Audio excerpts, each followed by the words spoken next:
Welcome back to Hopeful Horizon, where every story we tell is meant to uplift, challenge, and open your eyes to the world around you. Now, imagine walking into a bank, not just as a customer, but as someone holding a check worth $250,000. You've worked hard, built your legacy from the ground up, and now you're here to deposit the rewards of your success. But instead of being welcomed, you're interrogated, humiliated, and treated like a criminal, all because of what you look like. That's exactly what happens to Maya, a brilliant tech entrepreneur who walks into a luxury bank branch only to be met with suspicion, prejudice, and outright disrespect.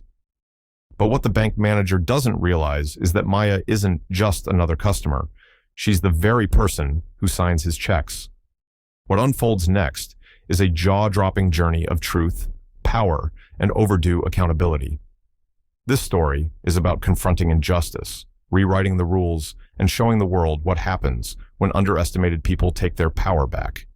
If you love stories filled with shocking twists, real-world impact, and unforgettable moments of justice, you're in the right place. Drop us a comment below to let us know where you're listening from and tell us how this story speaks to you. Don't forget to like, subscribe, and hit that notification bell, because at Hopeful Horizon, we're just getting started. The following morning, the top floor of the Brookstone Financial headquarters buzzed with tension. Executives, department heads, and key personnel had all received a mandatory notice late last night. Emergency meeting, attendance required, no subject line, no agenda, just a time and a room. Douglas Hinton stepped out of the elevator in a flurry. His eyes darted nervously to the glass conference room at the end of the hallway, where people were already seated. He was rattled. He hadn't been able to sleep. That woman, Maya, had shaken him. Her confidence, that last line. "I'm their boss." Absurd, he thought. Just a bluff. He adjusted his tie and walked into the room and froze. Seated at the head of the long glass table, flanked by two regional executives, was Maya Robinson. No longer in her modest coat and heels, but now in a custom-tailored gray suit, her hair in a tight bun, her presence commanding. The room was dead silent. Douglas tried to collect himself. "Oh, you're here. I didn't realize—" "Please," Maya said, cutting him off without raising her voice. "Have a seat, Mr. Hinton." He sat stiffly, eyes wide. A man from legal cleared his throat. "Everyone, I'd like to formally introduce Maya Robinson. As of last month's merger with Parallax Holdings, Ms. Robinson became the majority shareholder of the Brookstone Financial franchise." Gasps echoed. Someone at the end of the table dropped their pen. Douglas visibly blanched. "She's here to review operations and conduct branch-level assessments. Yesterday," the legal rep added pointedly, "she paid a visit to one of our Manhattan branches." Maya tapped the table once. A monitor on the wall flickered to life. Footage from the bank lobby appeared. The security recording showed Maya walking in, handing over her check, and then audio kicked in. "People like you don't walk around with checks like this. You're lucky I don't call the cops." The room was frozen in discomfort. Douglas looked around, flailing. Listen, this was clearly a misunderstanding. I didn't know." "You didn't know who I was," Maya said, staring him down. "But even if I was just a customer, that wouldn't justify how I was treated." A few people nodded cautiously. She turned to the HR director. "Have there been complaints from that branch?" The HR director looked uncomfortable. "There were some reports over the past year. A few customers filed formal complaints, one or two internal memos, but none were escalated." Maya's voice sharpened. "How many were ignored?" The HR director hesitated. 7, not including phone calls we didn't file officially." A quiet murmur ran through the room. "I've spent the last 3 months tracking patterns across your branches," Maya said, rising slowly. This one stood out. Repeated complaints, declined services, red flags and loan approvals.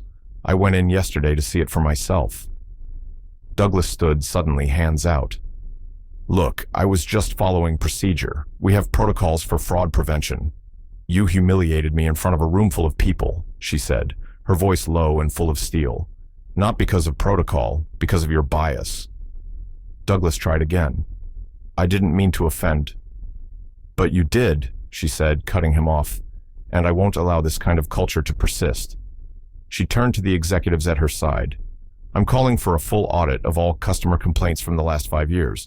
I want an anonymous hotline for staff to report discriminatory behavior, and we will be retraining every branch manager, starting with this one. Douglas sat, stunned. Effective immediately, Mr. Hinton, Maya added coldly. You are suspended pending further review. Security will escort you out. There was a beat of silence before a black woman in a tailored blazer, the very teller from yesterday's lobby, walked into the room. She held open the door. Douglas flushed with humiliation. His legs wobbled as he stood and left the room under the weight of 30 silent stares. Maya sat again and looked across the room. This was never about one check, she said. It's about what we tolerate in our institutions. This company is changing, starting now. The room nodded, some cautiously, some with relief. The balance of power had shifted. The message was clear. Maya was not here to ask for respect. She owned it. The early afternoon sun glistened off the tall glass panes of the Brookstone Financial Center, an opulent bank branch nestled in the heart of downtown Manhattan. Gold-plated doors turned slowly as a woman entered with the quiet confidence of someone who had fought too long to ever again doubt her worth. Maya Robinson stepped into the bank lobby, wearing a deep navy trench coat and sleek black heels. Her hair was neatly braided and tucked behind her ears, her complexion smooth and warm, her expression serene. She looked elegant, understated, but commanding. In her hand, she held a check, a single slip of paper that read $250,000. The proceeds from the sale of her latest tech venture. It was hard-earned, hard-won money, built from sleepless nights, discrimination she battled in silence, and breakthroughs no one saw coming. The bank lobby exuded luxury, marble floors, chandelier lighting, and glass partitions separating plush offices lined with mahogany shelves. Behind the main counter, a large digital display scrolled news headlines, stock tickers, and investment tips for high-net-worth clients. Everyone in the room, from the sharply dressed businessmen seated in the waiting area to the sharply uniformed tellers, paused for only a breath when Maya walked in. Except for one man, Douglas Hinton, the branch manager, tall, clean-cut, white, in his early 40s with a smug professionalism he wore like a badge. His gray suit was pressed to perfection, his smile tight and practiced, the kind that didn't quite reach his eyes. He noticed Maya the moment she approached the counter. He narrowed his eyes. "Can I help you?" he asked, his tone dipped in condescension. "Yes," Maya said calmly, holding out the check. "I'm here to deposit this." Douglas glanced at the check and instantly stiffened. He didn't touch it. His eyes flicked between the figure on the paper and Maya's face. "Do you have identification?" "Of course." She opened her wallet and handed him 2 government-issued IDs, her driver's license and passport. Douglas inspected them like a detective studying a crime scene.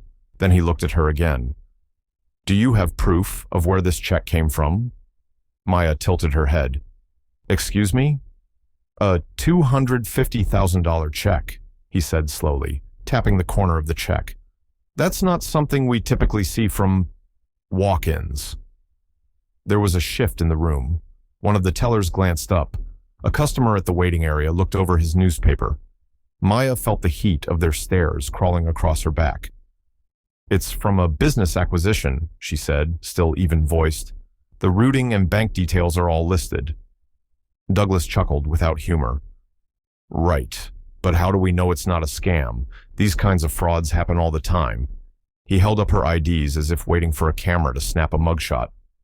"This photo doesn't exactly look like someone in tech. Where's your business card?" Maya didn't blink. "You're accusing me of fraud?" "I'm not accusing you," Douglas said, loud enough for the room to hear. "I'm being cautious. It's our responsibility to make sure large checks like these aren't part of some larger scheme. You can't just walk into a bank with a $250,000 check and expect no questions." Someone in line shifted uncomfortably. A woman cleared her throat. The teller kept her eyes down. Maya took a breath, letting the moment settle. "Are you sure you want to go down this road?" Douglas leaned forward, smiling now. A smug, nefarious smile. "People like you don't walk around with checks like this. You're lucky I don't call the cops." That did it. Maya pulled her phone from her coat pocket and typed a message, calmly, deliberately.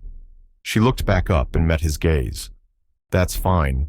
I'll take this up with the board. After all, she slipped her phone away and returned her IDs to her wallet. I'm their boss. Douglas frowned. Excuse me? But Maya had already turned. As she walked toward the door, every eye in the lobby followed her. The air was still. No one moved. No one spoke. Outside, Maya smiled to herself as the sun touched her face. Maya sat in the bank's private boardroom, the opulence of the surroundings clashing starkly with the stories she was beginning to uncover. A notepad sat before her, untouched, as she listened intently to the young teller across from her. Maria Alvarez, no more than 25, wrung her hands nervously in her lap, eyes glossy with tears she was trying hard to suppress. I tried to help them, Maria said in a strained whisper. They were an older black couple, sweet people. They came in hoping to refinance their home. They had everything they needed. I reviewed their file myself. It was solid.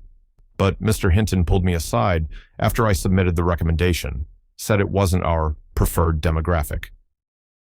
Next thing I know, the couple's application is rejected, and I'm transferred from the loan department to teller duty. Her voice cracked. It felt like punishment. Maya nodded slowly, her expression unreadable, but her eyes sharp. Did you report it to HR? Maria hesitated, then shook her head. I tried. They said I misunderstood, that it was part of a realignment of staff roles, but I know it wasn't, and I'm not the only one. Maya leaned back slightly, pressing a discreet button beneath the table. Her assistant, a sharp woman in a dark pantsuit named Zola, entered with a stack of folders. We've compiled over 20 testimonies, Zola said, laying them out, mostly from minority employees or customers. Here's one from Jamal Lewis, a customer who says he was told to try a credit union better suited to his needs when he attempted to open a business account. And another from Aisha Khan, a teller who was reprimanded for speaking Urdu to an elderly client who didn't speak English. The pile kept growing. Reports, emails, transcripts of complaints buried in HR databases, anonymous feedback suppressed or quietly erased. It painted a chilling picture. Later that afternoon, Maya called a full meeting with her legal and compliance teams. Douglas was invited as well, though he showed up 10 minutes late, feigning calm but clearly sweating. This is turning into a witch hunt, he scoffed as he sat down. You're taking isolated incidents and blowing them out of proportion. Maya turned a screen toward him. A paused video clip showed Douglas at the teller counter, face twisted in disdain, finger pointed at Maya from the day before. She pressed play. People like you don't walk around with checks like this. You're lucky I don't call the cops. Silence fell over the room as the video ended. Douglas cleared his throat. That was taken out of context. I was following protocol. Was it protocol to call security on customers based on how they look? Maya asked quietly. Or to demote employees who serve minority clients with respect? He stammered, but Maya didn't let him speak. Her voice was calm, but the intensity in her eyes shut down any rebuttal. You see, Douglas, what you didn't know, what no one here knew, is that I've been watching this branch for months. After a string of complaints that mysteriously went unresolved, I made a decision. I wanted to see it for myself. That's why I came in here as just another customer, and you failed that test spectacularly. Her gaze swept across the room. I used to be homeless, she said, her voice suddenly soft. There was a time when I slept in a shelter just 2 blocks from here. When I was 19, I walked into a bank, hungry, dirty, desperate to cash a $50 check from a temp job, and they turned me away, said my account looked suspicious. That experience stayed with me. It lit a fire, made me vow that when I built my empire, I'd use it to change the system. She stood slowly, looking Douglas squarely in the eyes. I built this empire so no one like me would ever be treated the way I once was. The conference room buzzed with reporters, cameras flashing from every corner. A week had passed since the internal investigation, and the media frenzy had only grown. Everyone wanted to know more about the mysterious woman who'd exposed one of the city's most prominent financial institutions.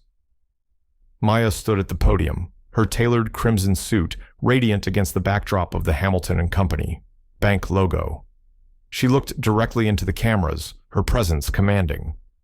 For decades, financial institutions have upheld practices that quietly and consistently disadvantage people of color, women, and the economically vulnerable. This branch is no exception, but that ends today. She gestured toward a large screen behind her. It lit up with slides, graphs showing racial disparities in loan approvals, anonymized customer testimonies, screenshots of internal emails. These findings are not anomalies. They are a pattern, and patterns like this thrive in silence. We are breaking that silence. Applause erupted among some of the employees gathered behind her. Others looked down at their hands. Maya continued, "Effective immediately, Hamilton and Company will implement a zero-tolerance policy for discriminatory behavior. We are launching mandatory equity training across all branches, establishing anonymous customer and employee feedback lines, and implementing quarterly internal audits." Murmurs of surprise rippled through the room. "But that's not all," she added. "We are creating a scholarship fund for students from underserved communities who wish to enter finance.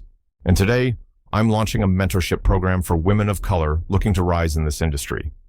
Then, without a hint of theatrics, she said, "Douglas Hinton, please step forward." The former branch manager shuffled out of the crowd, red-faced, eyes darting. The room fell into a hush.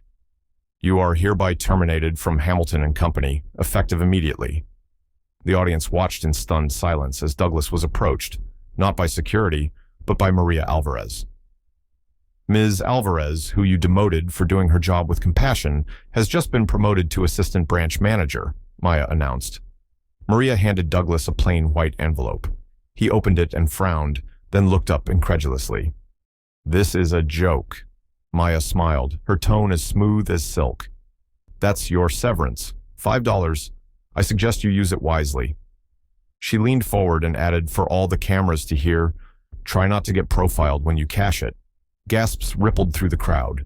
Douglas turned and stalked off, his exit captured by every lens in the room.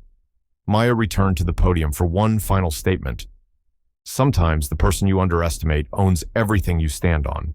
Remember that the next time you ask someone, 'Do you belong here?'" As the crowd erupted in applause, Maya stepped back, her heart steady, her mission clear. The banking world had just been shaken from the inside out, and she was only getting started. Thank you for joining us on this unforgettable journey of resilience, truth, and transformation. Maya's story is a powerful reminder that standing your ground in the face of discrimination can lead to systemic change, that your voice, steady, calm, and unshakable, can shake the very foundation of injustice. At Hopeful Horizon, we believe in the power of storytelling to spark awareness and action. If this story moved you, don't keep it to yourself. Share it with someone who needs to hear it, and don't forget to leave us a comment and tell us where you're listening from. We'd love to hear your thoughts. Make sure to hit subscribe and tap the bell so you never miss another impactful story from Hopeful Horizon. We've got more tales coming your way, stories that challenge the status quo, uplift unheard voices, and inspire real change. Until next time, stay hopeful, stay strong, and always remember, sometimes the person you underestimate owns everything you stand on.